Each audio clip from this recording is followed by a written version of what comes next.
Audio。Hello， 大家好，欢迎收看艾瑞的环球日记，我是艾瑞。OK， 那今天呢是我们在阿姆斯特丹的第二天。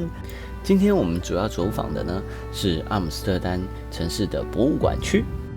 首先我们就来到了阿姆斯特丹市立博物馆，它是一座以当代艺术、现今艺术为主的艺术博物馆。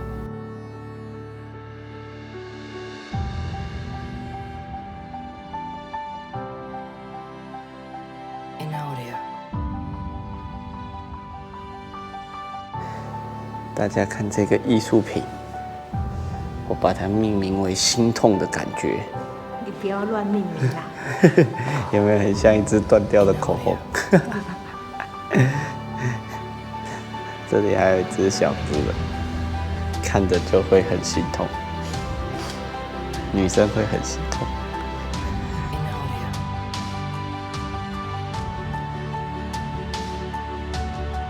在市立美术馆旁边，就是荷兰最著名的梵谷博物馆。OK， 那非常可惜的呢，我们事先没有查询到说这里会人这么的多，完全没有办法预约，也没办法买票了。所以这次呢，我们其实没有进入到梵谷博物馆里面，这算是，我们在阿姆斯特丹的一个遗憾啊。下次要来，下次要再来，以后有机会的话，可以再来欣赏一下大师的作品，好吧？那真的非常可惜，所以也提醒大家，如果以后大家有来阿姆斯特丹旅游，想要来梵谷博物馆的话呢，一定要提前预约。好，他们这边有订票，对，要提前网络上订票，然后要预约。他们有非常多的博物馆都需要提前预约。那像是荷兰国家博物馆也要预约，然后基本上好几个博物馆都是要预约的。所以说预约这件事，而且最近又属于这个欧洲的疫情后的报复性旅游潮，所以人非常的多。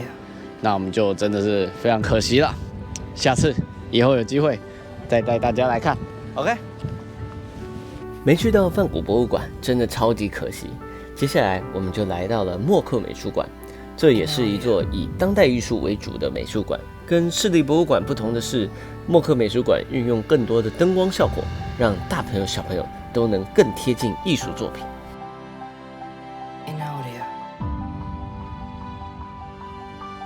在荷兰的这几天，常会看到代表同性恋的彩虹旗，这是因为荷兰是世界上第一个合法承认同性婚姻的国家，而阿姆斯特丹也就成为同性支持者的大本营啦。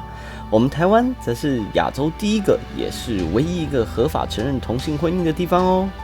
在博物馆区的公园中央立着一支彩虹旗，而彩虹旗的后方还有着许多国家的国旗，这些国家就是至今仍然把同性恋视为不合法，并且要处以刑罚或罚款的国家及地区。大部分呢都是伊斯兰国家，毕竟他们的文化和宗教还不能接受同性的性倾向。那当然还是希望全世界各国都能更重视人权的问题啦，即使不能合法结婚，至少也不要有刑事处罚嘛。提到了荷兰，大家是不是第一个想到的都是郁金香呢？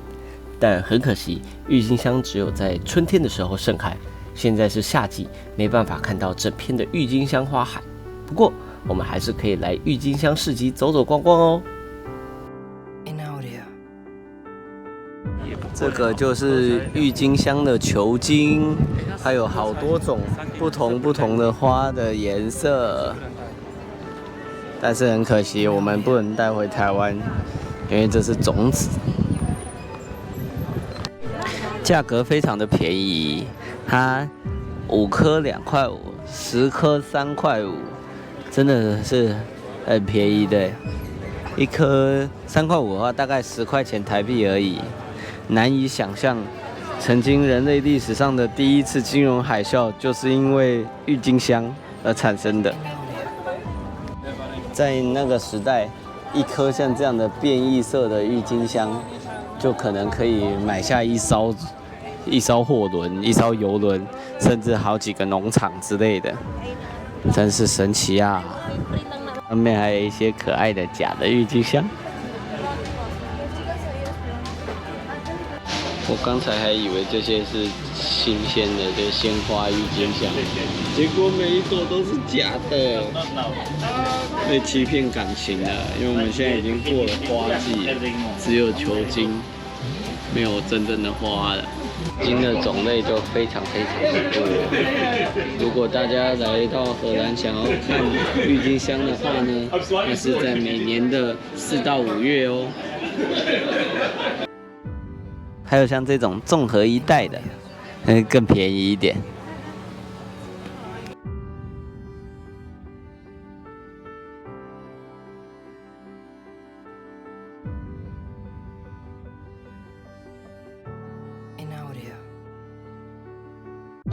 Hello， 我们又来搭船啦！搭船搭不腻。因为其实我觉得在荷兰，在阿姆斯特丹，真的最好的一个参观整个城市的方式就是搭船。搭船真的很不错，从水上可以看一次看清整个城市这样子，对吧？那而且我们又买了那个就是阿姆斯特丹的卡嘛，那它在不同的船公司的船，你每一家船公司可以搭一次，对，可以搭一次。那这是我们第2次搭船了，好，那你就可以比如说一次坐左边，一次坐右边，两边你都可以看到。然后推荐大家不要在那种中午、下午那个3点以前尽量不要搭，太热太晒。如果你夏天来的话，你尽量晚一点搭，比如说4点、5点，就是甚至6、7点。如果有点凉，不知道船公司关门了没有，6、7点不知道还有没有船。不确定。对，大概在4点到快5点这样子，那会比较凉，不然真的太晒了。尤其今年又是那个热浪来袭，那真的受不了。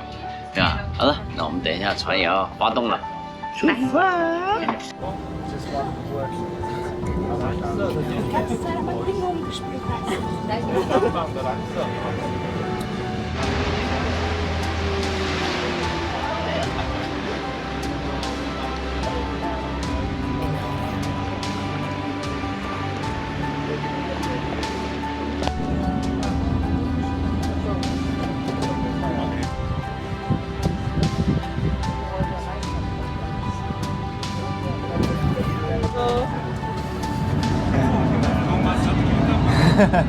累了。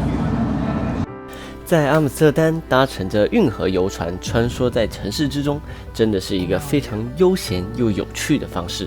每个不同的游船公司所走的路线方向都有所不同，所以多搭乘几次也不会感觉无聊，真的是超级推荐哦。